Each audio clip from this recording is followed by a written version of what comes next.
Hi friends, welcome to AKP kitchen. இன்றைக்கி நம்ம கிச்சனில் என்ன பார்க்க போகிறோன்னா, ஆக்சுவலாக பார்த்தீங்கன்னா நான் எப்போவுமே எல்லா வீடியோவுக்கு கீழே இருக்கிற அதாவது அந்த கமெண்ட்டுக்கு நம்ம வந்து ரிப்ளை மேக்ஸிமம் நான் பண்ணிடுவேன். நான் பார்த்தேன்னா ஒரு ஹார்ட்டாவது போட்டு விட்ருவேன். ஓகேங்களா? ஒரு சிஸ்டர்லாம் என்ன கேட்டிருந்தாங்கன்னா, கூட்டாஞ்சோறு நீங்கள் எப்படி பண்ணுவீங்க அப்படின்னு கேட்டிருந்தாங்க. நீங்கள் கூட்டாஞ்சோறு எப்படி பண்ணுறதுன்னு சொல்லுங்கள் அப்படின்னு கேட்டிருந்தீங்க. ஸோ இன்றைக்கி நம்ம வீட்டில் வந்து அந்த பிசிபலாபாத், அதாவது கூட்டாஞ்சோறுங்கிறது வந்து எங்கள் அம்மாலாம் என்ன பண்ணுவாங்கன்னா, பானையில் பருப்பு தனியாக கொஞ்சம் வேக வச்சு சாதத்தை போட்டு, இது கூட நம்ம வீடியோ நம்ம போட்டுட்டு அப்லோட் பண்ணிட்டோம். பட் இன்னைக்கு ரொம்பவே ஈஸியா நம்மகிட்ட உள்ளது அப்படின்னா ரொம்ப ஈஸியா இருக்கணும். வேலைக்கு போறவங்கலாம் ரொம்ப டக்குன்னு பண்ணக்கூடியதான ஒரு ரெசிபி தான் நம்ம பண்ணுவோம். இன்னைக்கு குக்கர்ல வந்து அந்த கூட்டாஞ்சோறு எப்படி பண்றதுன்னு தான் பார்க்க போறோம். ஓகேங்களா? மத்தபடி எங்க அம்மா வச்சாங்கன்னா என்ன பண்ணுவாங்கன்னா, தேங்காய்லாம் போடுவாங்க. தேங்காய், ஜீரகம் அதெல்லாம் அரைச்சு போடுவாங்க. பட் அதெல்லாம் போடாமயே நம்ம சூப்பரான ஒரு அது என்னது சாம்பார் சாதம் இல்லைனா வந்து பிசிபலாபாத் அப்படி இல்லைன்னா கூட்டாஞ்சோறு ஏதோ ஒன்று செய்ய போகிறோம். அதுக்கு நான் ஃபர்ஸ்ட்டில் வந்து இன்றைக்கி எடுத்துருக்கிறது 1 டம்ளர் அரிசியும் 1/2 டம்ளர் துவரம் பருப்பும் போட்டு நல்லா கழுவிட்டு ஒரு ஒரு 10-15 நிமிஷத்துக்கு முன்னால் ஊற வச்சுருக்கேன். அதாவது இந்த வெங்காயத்தெல்லாம் உரிக்கிறதுக்கு முன்னால் ஊற வச்சுருக்கேன், அவ்வளோதான். இல்லை ஒரு 3 டம்ளர் தண்ணி ஊற்றி ஊற வச்சுருக்கேன் கழுவிட்டு. இப்போது குக்கரை ஆன் பண்ணிக்கோங்க. ஏன்னா நம்ம குக்கரில் தான் வைக்க போகிறோம். ஈஸியாக பண்ணிடலாம். நீங்கள் என்ன வேலைக்கு போனாலும் சரி ஒரு 10 நிமிஷம் தான். அதே மாதிரி இதில் வந்து காய்கறியும் நம்மகிட்ட என்ன இருக்கோ அதை போட்டால் போதும். எந்தெந்த காய்கறி போடணும்லாம் கிடையாது. எல்லா காயுமே நீங்கள் போடலாம். உங்களுக்கு என்ன காய்கறி போடணுமோ போட்டுக்கலாம். இப்போது குக்கர் சூடானோடனே ஃபஸ்ட்டு நம்ம தாளித்து விட்டுக்கிடுவோம். ஓகே, ஆயில் மட்டும் கொஞ்சம் கூட ஊற்றிக்கோங்க. அப்போ தான் வந்து ஒரு நல்ல இப்படி சாப்பிட்றதுக்கு சூப்பராக இருக்கும். ஒரு 2லேருந்து 3 ஸ்பூன் ஆயில் ஊற்றிக்கலாம். இப்போ வந்து எண்ணெய் சூடாயிடுச்சு. முதல்ல வந்து நம்ம கடுகு போட்டு தாளிச்சிக்கலாம். கடுகு உளுத்தம்பருப்பு போட்டுங்க. கொஞ்சமாக ஜீரகம் போட்டுக்கோங்க. இது ஒரு நல்ல ஒரு வாசனைக்காக பாருங்கள் கொஞ்சமாக. ஏன்னா நான் இப்போ வந்து 1 டம்ளர் தான் அரிசி எடுத்திருக்கேன். அதுக்கு தகுந்த மாதிரி உள்ள அளவு தான் நான் சொல்லிகிட்டு இருக்கேன். அதே மாதிரி நீங்கள் பாருங்களேன் என்னென்னலாம் போடுறேன்னு மட்டும்.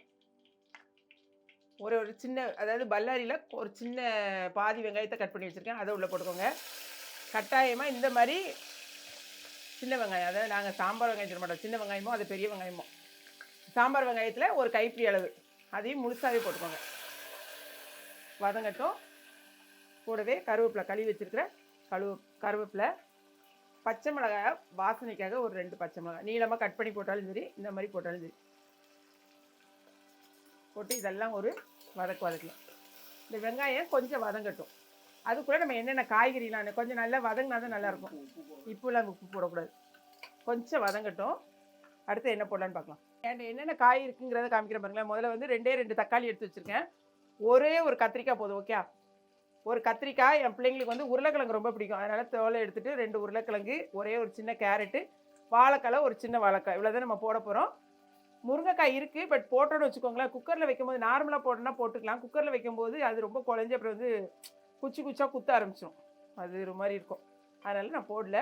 கத்திரிக்காய் வெட்டிக்கோங்க. என்னென்ன காய் இது போக நீங்கள் கருணக்கிழங்குலேருந்து எல்லா கிழங்கும் போட்டுக்கலாம். உங்களுக்கு எப்படி எப்படி தோணுதோ அது மாதிரி போட்டுக்கோங்க. இப்போ பார்த்தீங்கன்னா நல்லா வதங்கிச்சு பாருங்களேன். சூப்பராக வதங்கிட்டா. இப்போ பார்த்தீங்கன்னா இங்கே பாருங்களேன், ஒரே ஒரு 4 பூண்டை வந்து தட்டி போட்டிருக்கேன். ஏன்னா நம்ம வந்து என்னெல்லாம் போடுறோம், வாழைக்காய் போடுறோம், திரும்ப பருப்பு, உருளைக்கிழங்கு, இதெல்லாம் கொஞ்சம் கேஸ் ட்ரபிள் வரக்கூடாதுங்கிறதுக்காக ஒரு 2 பூண்டை தட்டி போட்டுக்கோங்க.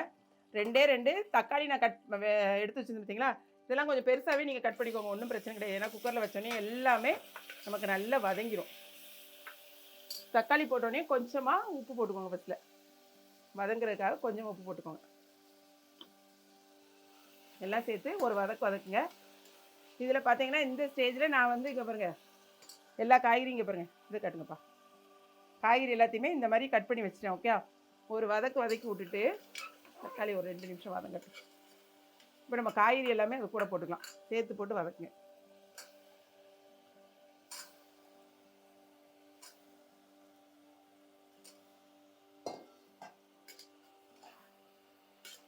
ஒரு 2 நிமிஷம் வதங்கட்டும். இப்போ இதுக்கு முன்னாலேயே நான் வந்து என்னென்னா கொஞ்சோண்டு, ஏன்னா நம்ம தக்காளியும் போடுறோம், சின்ன இதை இவ்வளோண்டு ஒரு சின்ன சைஸு நெல்லிக்காய் அளவுக்கு புளியை ஒன்றிலேயே ஊற வச்சுருக்கேன். அதையும் நம்ம போடுவோம். கரெக்டாக கடைசியில் ஊற்றிக்கலாம்.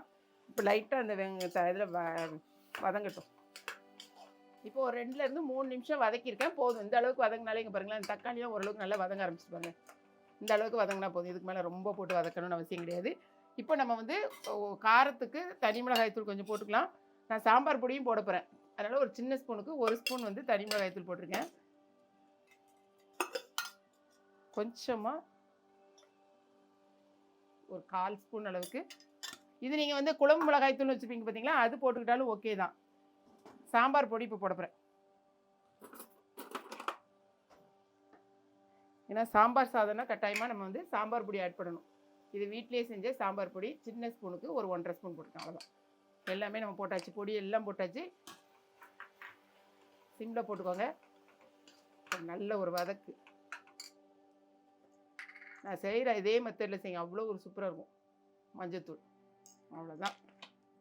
எல்லாம் நம்ம இப்போ வந்து சகலமும் போட்டாச்சா, இப்படி ஒரு வதக்கு வதக்கி கொடுங்க.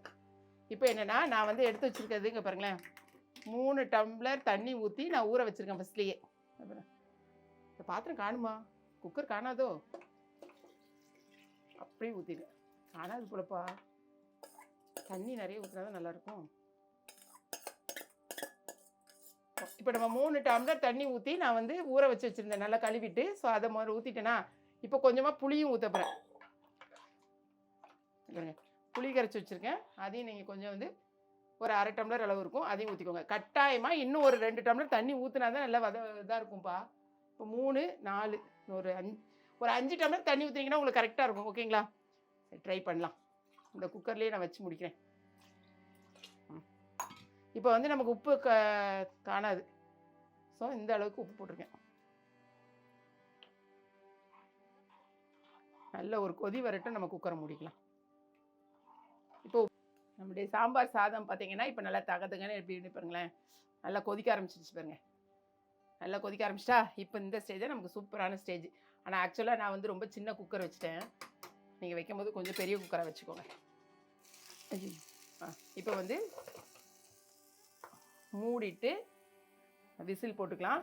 நான் எப்பவும் சொல்கிறது தான், விசில் வந்து சிங்கிள் விசில் வந்தோடனே நான் சிம் பண்ணி 7 மினிட்ஸில் கரெக்டாக ஆஃப் பண்ணுவேன். நீங்கள் உங்களுக்கு தெரிஞ்ச மாதிரி பண்ணிக்கோங்க உங்கள் குக்கருக்கு.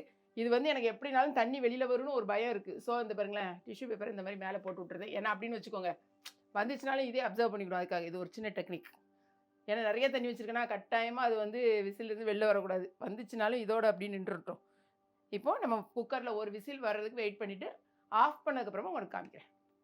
இப்போ நமக்கு வந்து ஸ்டீம்லாம் நல்லா போயிடுச்சு. கரெக்டாக 7 மினிட்ஸ் வச்சு நம்ம ஆஃப் பண்ணியாச்சு. ஆக்சுவலாக பார்த்தீங்கன்னா இன்னுமே நம்ம தண்ணி வச்சுருக்கணும்ப்பா. பட் இது சூடாக சாப்பிட்றதுக்கு உங்களுக்கு இந்த கன்சிஸ்டன்சி எனக்கு கரெக்டாக இருக்கும். இப்போ நான் வந்து சுட என் பிள்ளைகளுக்கு கொடுக்க போகிறேன். பட் இன்னும் கொஞ்சம் நேரம் வச்சு நீங்கள் சாப்பிட்றதா இருந்தால் இன்னும் கூட 1 டம்ளர் தண்ணி ஊற்றிக்கோங்க. ஓகேங்களா? அந்த அரிசியை பொறுத்து. பட் எனக்கு பாருங்கள் இந்த கன்சிஸ்டன்சி கரெக்டாக தான் இருக்குது. அப்படி இல்லை உங்களுக்கு டக்குன்னு சாப்பிட்றதா இருந்தால் இது ரொம்ப சூப்பராக இருக்கும். கடைசியாக கொஞ்சமாக கொத்தமல்லி தூவிக்கோங்க. எதுக்கு நான் கொஞ்சம் தண்ணியை குறைச்சி ஊற்றுனேன்னா, குக்கர் கொஞ்சம் சின்னதாகி போச்சா, அதனால் கொஞ்சம் பயமாயிடுச்சு. ஒரு 2 ஸ்பூன் அப்படியே ஒரு நெய்யை கொஞ்சம் அப்படியே ஊற்றிக்கோங்க. நெய் வந்து ஊற்றுனீங்கன்னா அப்படி ஒரு வாசனையோட செம்மையாக இருக்கும். இங்கே பாருங்கள், இந்த சைடில் பாருங்கள், அதுக்குள்ளே நாங்கள் ஆம்லேட்லாம் போட்டோம் பாருங்கள்.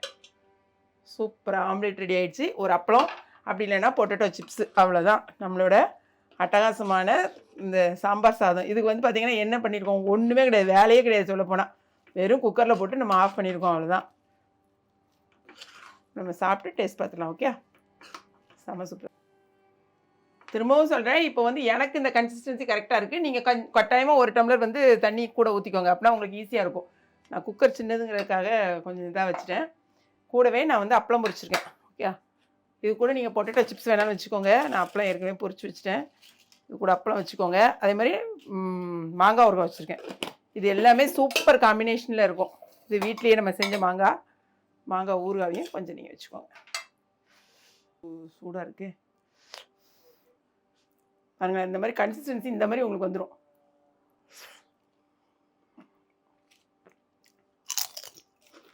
நெய் ஊற்றிருக்கும் ரொம்ப சூப்பராக இருக்குது. வாசனையே ஆனால் சரியான சூடு வேறு இருக்கு. அந்த நெய் வாசனையே இங்கே வரைக்கும் அடிக்குது.